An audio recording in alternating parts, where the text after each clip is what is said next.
one of which is right here in our own country called BioLife Healthcare.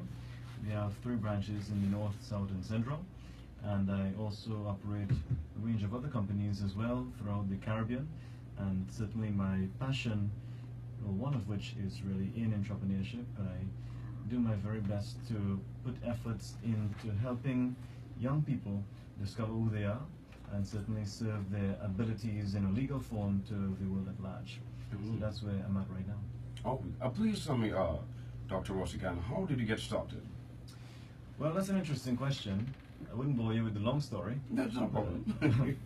But I'll tell you that many people, including myself, we start off with a sense of dissatisfaction because I found that in our educational system today, generally speaking in the world, we really take the approach of using a memory system. Right. In other words, we tell people what we want them to memorize in regards to various subjects, and then they repeat the information for examination, and if they don't repeat it exactly like how it's laid out in our textbooks, well then they're assumed to be wrong. We don't engage their creativity and their innovation, we don't help them discover who they are, and that's where I think the major dissatisfaction comes from. Because you have 2 sides to the world of education. You have discovery and you have development. Right. You see, but in one sense, we're trying to skip the discovery phase altogether and go towards development in our school systems. So we are trying, in one sense, to develop skills that are not inherent within the individual. Right. And that leads to frustration. So you see, it came back to me at the end of my school tenure, and I realized that I was going nowhere quickly. So I had to take a step back and really take some efforts to discover who I really was. Because until you discover who you are, you will never know what type of business you want to operate. And in one sense, this becomes quite destructive to you as an individual. Oh, wow, some very uplifting words, some inspirational words. At what age did you get started? I registered my first business at 18 years old. Wow. That was in San Fernando. I didn't have all the resources at the time, but you see, you don't need to have all the resources necessary to start a business. Right. Because you can't really measure one's business by looking at what is displayed on the outside. Your business is really inside of you. Right. And until you discover what deposits you have on the inside, well then you never truly find the motivation, the resources and personnel that you require in order to make that business on the inside a success outside in the world today. Did you have help from your parents? Yes and no. When I was 16 years old, my father gave me a key for the house. Okay. And he said, well, you can go and come as you want now. Oh, responsibility, you're a big man now. Oh, 16.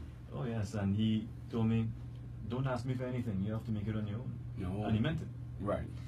Now, in that sense, he didn't help me. But in one sense, he also helped me quite a bit in saying that. Right. Because I went through a whole range of experiences in the near future, right after he made that statement. One of which is, at that time, at 18 years old, I took out my first car. I mortgaged my car from the bank. At that time, I had to take a loan and pay monthly payments, as many people do today. And I lost my job at that time. I had a business at one side, and I was working part-time. I quit my job at 19 years old, but at 18, I was still working a job. And now, for 3 months, I couldn't make the payments on my car. Wow. The bank called him one day and they said, well, they're coming to seize your car. And I called my father, asked him for a loan of $2,500. It was so difficult at that time. Right. And he told me, no, I don't want to give you that money. I think you should learn to live within your means. Oh, that's some tough love there, man. But that was good for me in the long run because I learned to take the initiative in finding finances and capital for my own business. And if you had just given me a handout, well then I certainly would not be the man I am today in terms of business. So in one sense they helped me, but from another perspective, they didn't help me. So you understand appreciating, the appreciation for earning your own instead of getting the handout. Absolutely. I really find some very powerful principles in the words of a great philosopher who said, unless you take care of what belongs to another man, who will give you your own? It presupposes that he wants you to have your own, but he wants you to go and work for another man first, because it's working a job that you learn about punctuality, human relations, spending, relationships, and management, so that when you have your own one day, you wouldn't make a royal mess of everything. Right. And if somebody just gives you that on a plate, if you just cause your children to inherit a business or resources that they're not ready to manage as yet, well, then they'll ruin the business and they'll also ruin their own lives, Right. ultimately as well. Okay. Now, tonight's topic is business ethics. Please explain to me business ethics. Well, the word ethics really presupposes that you have a set of principles that you adhere to. Mm-hmm. It is the rules of operation within a particular sphere as well, so there are two various meanings to that particular word. Either way, you must have a set of principles if you operate a business, because if you don't, you will allow your potential to become very dangerous to society. Because many people talk about rights today, they talk about liberty, and they talk about opportunities, and the way they talk about it these days is not really ethical. Right. You see, liberty is, or freedom, it's not the right to do what you want. It's the right to do what you should. Right. Potential is very dangerous unless it's governed by a set of laws. So, for example, I'm free to spit. Right. But I'm not free to spit on you. Right, There's a right. set of principles that regulates my freedom. Right. So you see, if you A code of conduct. Precisely. Right. So then if you have an ability that you offer in terms of service to the Caribbean, well then if that service is destructive because it's not governed by a set of laws, well then it's considered unethical. So Right. that's how I'll define it. It's a set of laws that regulates your potential and protects society from the greed of entrepreneurs, protects the entrepreneur's own conscience, and certainly protects society from the abilities that we mishandle as entrepreneurs do. Interesting. I'm so excited to get in this topic because I believe for many businesses in Trinidad and Tobago, we don't have business ethics and a real principle of a code of conduct and how we deal with business and of course our customer relations. And I'm here with Renaldo. Renaldo, you obviously know about business ethics, code of conduct, and customer service. Yes, part of being an ethical business is of course treating your customers right, treating them fairly, giving them a quality product and of course at a reasonable price. It's not exploiting your customers, it's making sure that their needs are met, that their wants are met, and that their complaints are heard and addressed appropriately.